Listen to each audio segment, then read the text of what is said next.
महाराष्ट्र का जो चुनाव है विचारधारा का चुनाव है और 1-2 अरबपति और गरीबों के बीच में चुनाव है।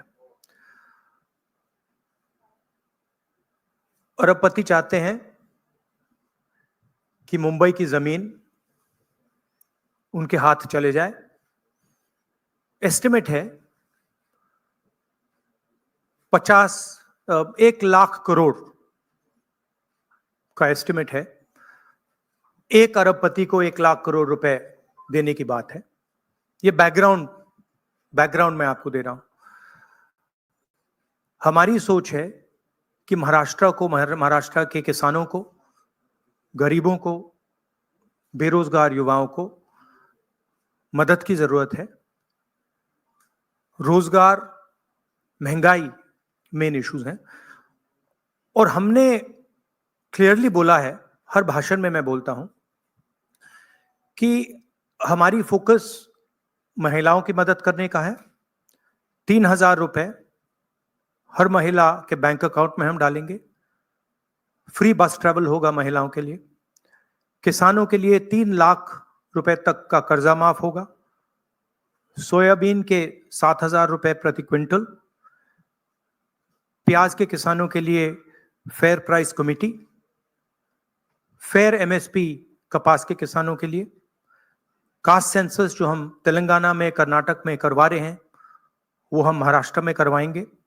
हम जानना चाहते हैं और महाराष्ट्र की जनता को बताना चाहते हैं कि किसकी कितनी यहाँ पे भागीदारी है, कितना पार्टिसिपेशन है, किसकी कितनी आबादी है। हम चाहते थे कि दिल्ली सरकार इसको करे। पार्लियामेंट हाउस में मैंने साफ बोला है, नरेंद्र मोदी जी के सामने बोला है कि हम कास्ट सेंसस करवाएंगे। ये देश के सामने सबसे बड़ा मुद्दा है। तकरीबन 50% एस्टिमेट है, 50% पिछड़ा वर्ग है। उनकी कहीं पार्टिसिपेशन नहीं है, सरकार में नहीं है, कॉर्पोरेट इंडिया में नहीं है, मीडिया में नहीं है। 15% दलित हैं, 8% आदिवासी हैं, उनकी भी कोई पार्टिसिपेशन नहीं है। तो कास्ट सेंसस सेंट्रल पिलर है हमारी स्ट्रेटेजी का। हमने पार्लियामेंट हाउस में मैंने कहा है 50% रिजर्वेशन की दीवार भी हम तोड़ देंगे। वो भी प्रधानमंत्री करना नहीं चाहते हैं।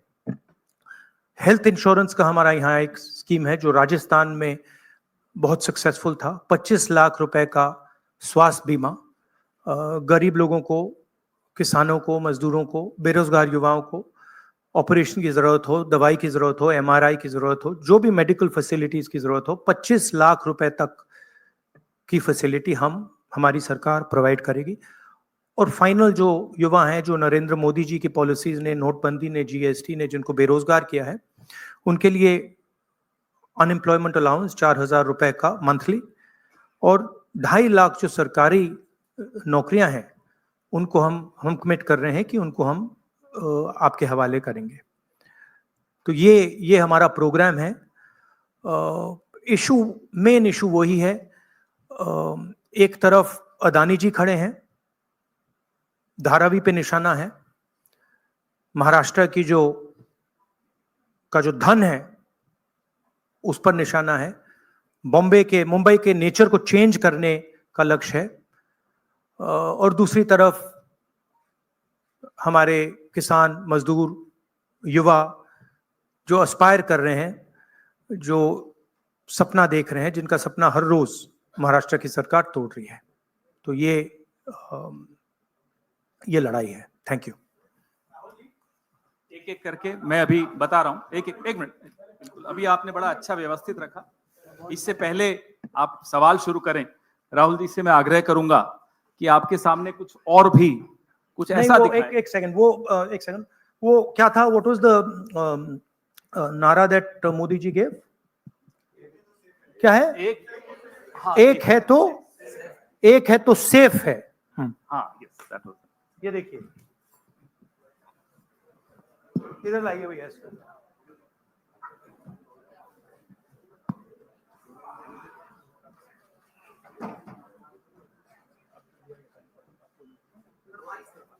ये है नरेंद्र मोदी जी का एक है तो सेफ है।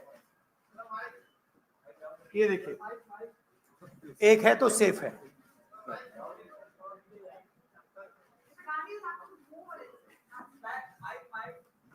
it's heavy. ये इसमें एक है तो सेफ है, ये नरेंद्र मोदी जी की महाराष्ट्र सरकार की स्ट्रेटेजी है, हम आपको ये दिखाना चाह रहे हैं। मुश्किल खुलता है ये पकड़िए, ये देखिए, एक है तो सेफ है, देख लीजिए। और ये स्ट्रैटेजी का लक्ष्य देखिए, एक है तो सेफ है, धारावी का मैप है, ये भी दिखा दीजिए, दूसरा पोस्टर दीजिए। ये 1 लाख करोड़ रुपए का धंधा चल रहा है। ये आप देखिए, हमारे प्रधानमंत्री जी और अदानी जी एक साथ खड़े हैं, एक हैं तो सेफ हैं, और ये लक्ष्य है। तो उन्होंने अपना नारा दिया है, हम उनका थोड़ा नारे को आपको समझाना चाहते हैं। धन्यवाद राहुल जी। ये अच्छा, इसको पीछे रखेंगे। अच्छा, वो पोस्टर भी लगा दो साइड पे, पकड़ लो, एक इस साइड पकड़ लो, बताइए भैया। एक सेकंड, आलोक देशपांडे, इंडियन एक्सप्रेस। राहुल जी, आप हमेशा कहते आए हैं कि महाराष्ट्र के डीएनए में कांग्रेस है। तो जब से ये इलेक्शन का मुद्दा शुरू हुआ, तब जब विकास का मुद्दा था, तो आज वो आके कटेंगे तो कटेंगे, वोट जिहाद इन मुद्दों पे आके रुक गया है। तो क्या आपको लगता है कि इन सारी स्लोगन्स के वजह से महाराष्ट्र के डीएनए को नहीं, उनका जो स्लोगन, मेन जो स्लोगन है, एक है तो सेफ है, वो मैंने इतनी अच्छी तरह आपको दिखाया है, उसको समझाया है कि एक है तो सेफ है। एक कौन है? एक नरेंद्र मोदी जी हैं, अदानी जी हैं, अमित शाह जी हैं। सेफ है तो कौन सेफ है? अदानी जी सेफ हैं। कष्ट किसको होगा? धारावी की जनता को होगा। नुकसान किसका होगा? धारावी की जनता को होगा। जो हिंदुस्तान की स्मॉल और मीडियम इंडस्ट्रीज हैं, जिसका एक चिन्ह धारावी है, उसको एक व्यक्ति के लिए खत्म किया जा रहा है। तो लड़ाई यही है। नारा उन्होंने दिया, हमने आपको समझा दिया। इस इलेक्शन का नारा मोदी जी ने दिया है और बिल्कुल सही नारा है। एक है तो सेफ है। सवाल है सेफ कौन है, सेफ किसका है, एक कौन है, यह सवाल है। दीपक भट्टू से लोकमत।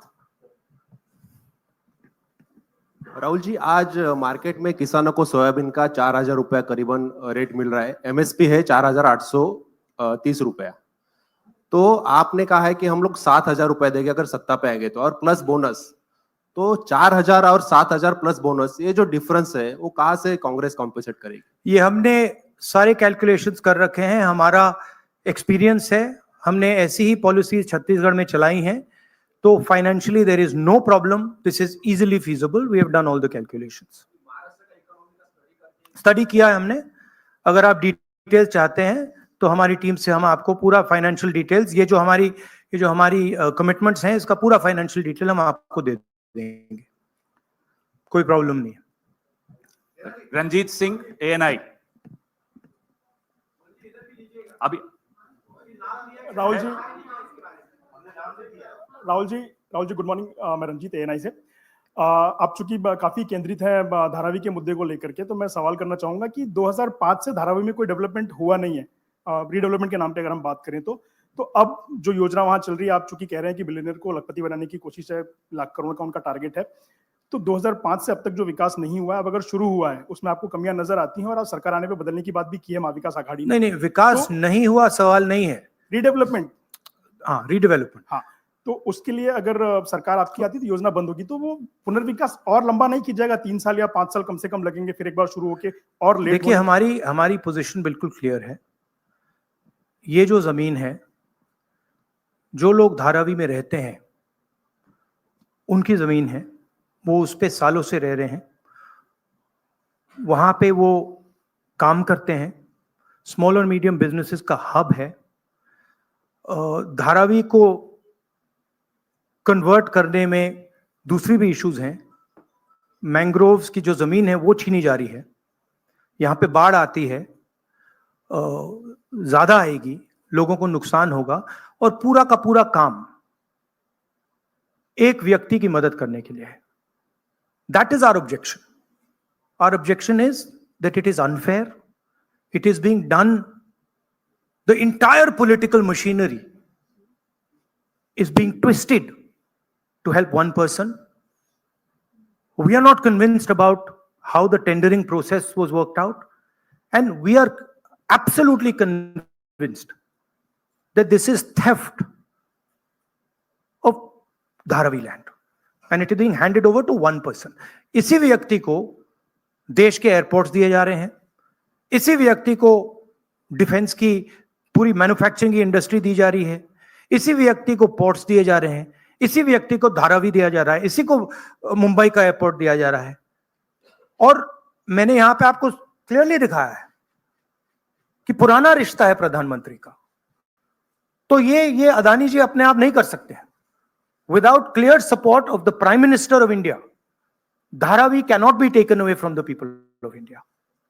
तो ये हो रहा है यहां पे, और ये चुनाव का मुद्दा है, बैकग्राउंड में है, फोरग्राउंड में है। यही मुद्दा है कि महाराष्ट्र का जो धन है वो महाराष्ट्र की जनता को मिलेगा, महाराष्ट्र के लोगों को मिलेगा, या फिर एक व्यक्ति को मिलेगा। और मैंने यहां प्रोजेक्ट्स के बारे में बोला है, मेरे पास लिस्ट है जो प्रोजेक्ट्स महाराष्ट्र के थे, जो आपसे छीनकर, महाराष्ट्र के युवाओं से छीनकर दूसरे स्टेटों में गए हैं। मैं लिस्ट पढ़ना चाहूंगा, और टोटल इसकी जो वैल्यू है, महाराष्ट्र के युवाओं को मालूम होना चाहिए कि आपकी सरकार क्या कर रही है। वेदांता का फॉक्सकॉन सेमीकंडक्टर प्लांट जो था, 1 लाख युवाओं को महाराष्ट्र में रोजगार मिलता, 1.5 लाख करोड़ रुपए की इंडस्ट्री का प्रोजेक्ट था, यह आपसे छीन लिया गया है। टाटा एयरब्रश प्रोजेक्ट, 6000 युवाओं को हाईली टेक्निकल रोजगार मिलता, 1.8 लाख करोड़ रुपए का प्रोजेक्ट है, यह आपके हाथों से छीन लिया गया है। IPhone manufacturing plant, 75,000 jobs Maharashtra के युवाओं को मिलते, 2 लाख करोड़ रुपए का प्रोजेक्ट था, यह आपके हाथ से छीन लिया गया है। International financial service centre, 2 lakh युवाओं को रोजगार मिलता, 1.63 लाख करोड़ का प्रोजेक्ट है, यह आपके हाथ से छीन लिया गया है। गेल पेट्रोकेमिकल प्रोजेक्ट, 60,000 करोड़ का प्रोजेक्ट है, 20,600 युवाओं को रोजगार मिलता, यह आपसे छीन लिया गया है। बर्थ ड्रग पार्क, 80,000 युवाओं को रोजगार मिलता, 3,000 करोड़ का प्रोजेक्ट है। सेमीकंडक्टर प्लांट्स, 90,000 करोड़ के प्रोजेक्ट्स हैं, 3 लाख युवाओं को रोजगार मिलता। टोटल 5 लाख युवाओं के जो जॉब्स हैं वो आपसे छीने गए हैं। महाराष्ट्र के युवाओं, आप इस बात को समझिए, धारावी की जमीन छीनी जा रही है।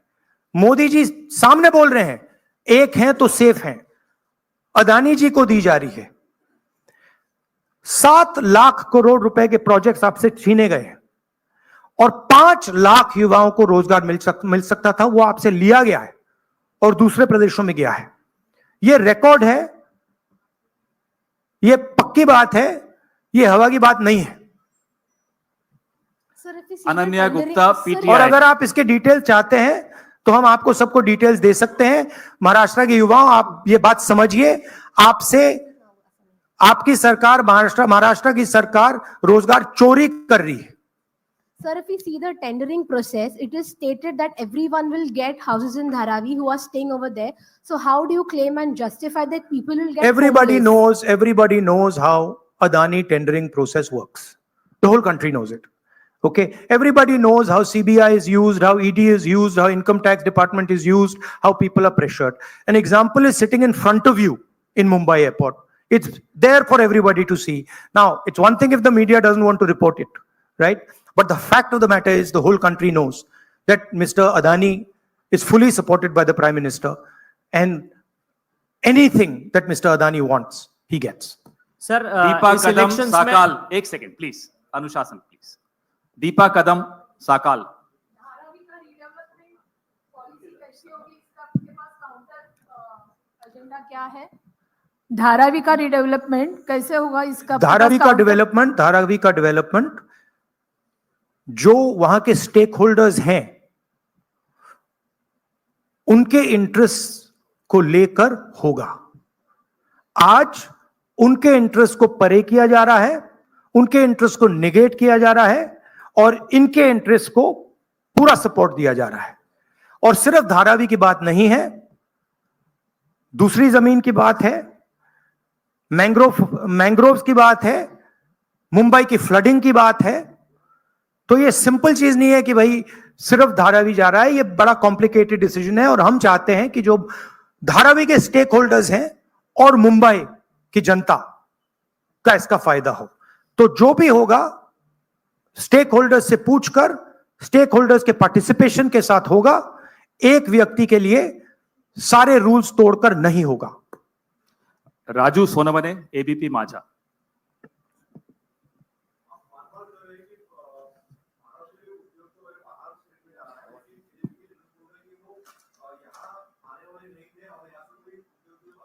नहीं, मैंने आपको लिस्ट पढ़ के दी है। 8 प्रोजेक्ट्स मैंने आपको डिटेल करके दिए हैं, क्योंकि बीजेपी ने बात बोली है मेरे बारे में कि कौन से प्रोजेक्ट्स की बात कर रहा हूं। तो ये हैं प्रोजेक्ट्स, लिस्ट हैं। इन प्रोजेक्ट्स को आप देख लीजिए, आप स्टडी कर लीजिए। ये सारे के सारे महाराष्ट्र में आने थे, ये सारे के सारे गुजरात गए हैं, ये फैक्ट है। लास्ट और ये हर महाराष्ट्र के युवा को मालूम होना चाहिए कि आपकी जमीन अदानी जी को दी जा रही है, आपका फ्यूचर अदानी जी को दिया जा रहा है।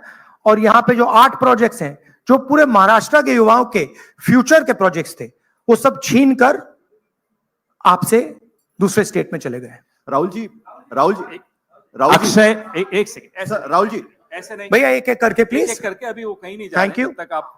अक्षय मानकणी, नहीं, टीवी 9 मराठी। राज्य में विधानसभा इलेक्शन चालू है, बट देवेंद्र फडणवीस बोल रहे हैं कि ये धर्मयुद्ध हमें खेलना पड़ेगा, क्योंकि संजय तोमानी जो मुस्लिम लॉ बोर्ड के प्रवक्ता है, उनकी एक ऑडियो ये देखिए बीजेपी डिस्ट्रैक्ट करने की आदत है।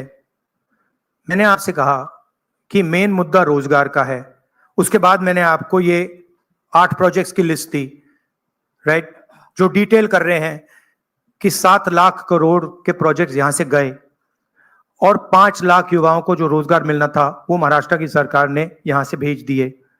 धारावी की जमीन की बात की, 1 लाख करोड़ रुपए की वैल्यू है, महाराष्ट्र की है, मुंबई की है, मुंबई के लोगों की है, वो आपके सामने छीनी जा रही है। जो स्टेक होल्डर्स हैं उनको परे किया जा रहा है, ठीक है। किसानों को सही दाम नहीं मिलता है, बेरोजगारी बढ़ती जा रही है, महंगाई है। अब बीजेपी इन सवालों के जवाब कैसे दे? वो दे ही नहीं सकती है, तो डिस्ट्रैक्ट तो करना ही पड़ेगा, कुछ ना कुछ तो करना पड़ेगा, मगर डिस्ट्रैक्शन होगा नहीं। लास्ट क्वेश्चन, साहिल जोशी। राहुल जी यहाँ पर है। भैया last question please. Rahul ji यहाँ पर है। किसको दे रहे हैं? साहिल यहाँ पर। सर यहाँ पर सर, कल जो महाविकास आघाड़ी की रैली हुई थी, वहां पर उद्धव ठाकरे ने कहा कि अगर उनकी सरकार आएगी तो सबसे पहला काम वो ये करेंगे कि अडानी का टेंडर रद्द करेंगे। क्या आपको लगता है कि आप और शिवसेना यूबीटी इस बात पर ज्यादा पॉलिटिकली अलाइंड है, आइडियोलॉजिकली आप ज्यादा अलाइंड है? कल आपके ट्वीट का भी उन्होंने जिक्र किया था जो आपने बाला साहब ठाकरे के इस पर किया था, तो आपको लगता है कि आप दोनों ज्यादा अलाइंड है इस चीज नहीं, पर? देखिए सिंपल सी बात है, हमारी जो सरकार आएगी वो महाराष्ट्र के लोगों की इंटरेस्ट को प्रोटेक्ट करेगी। जो धारावी में हो रहा है वो महाराष्ट्र की जनता के इंटरेस्ट के खिलाफ है, वो धारावी के जो रेजिडेंट्स हैं उनके इंटरेस्ट के खिलाफ है, वो मुंबई के जो रेजिडेंट्स हैं उनके इंटरेस्ट के खिलाफ है। हम महाराष्ट्र के, मुंबई के और धारावी के जो रेजिडेंट्स हैं उनके इंटरेस्ट को प्रोटेक्ट करेंगे। इसीलिए हम एक साथ खड़े हैं और जो उद्धव जी ने कहा है वो सही है और उसका मैं सपोर्ट करता हूं। धन्यवाद राहुल जी, आप सबको बहुत बहुत धन्यवाद। सर, फिर आएंगे, बहुत जल्दी आएंगे। सर 23 तारीख के बाद फिर आएंगे। धन्यवाद। Thank you. सुनिए भैया, एक सेकंड मुझे बोलने दीजिए, मुझे बोलने दीजिए प्लीज। एक सेकंड, मुझे बोलने दीजिए। एक सेकंड। सो थैंक यू, आप सबका बहुत बहुत धन्यवाद। आगे भी जाना है, देखिए लास्ट है मुझे झारखंड जाना है। भैया आप प्लीज बैठ जाइए, मैं बात कर रहा हूं, आप बैठ जाइए 2 मिनट, डिस्टर्ब मत कीजिए। हाँ, तो आप सबका मैं धन्यवाद करता हूं। मुझे झारखंड में भी ऐसा ही प्रेस कॉन्फ्रेंस करना है और टाइमिंग की थोड़ी इशू है, तो मैं आप सबका धन्यवाद करता हूं। और इन चीजों के बारे में आपके और सवाल हो तो हमारी टीम यहाँ है, जो भी आपके सवाल होंगे वो डिटेल आपको दे देंगे। थैंक यू वेरी मच, नमस्कार।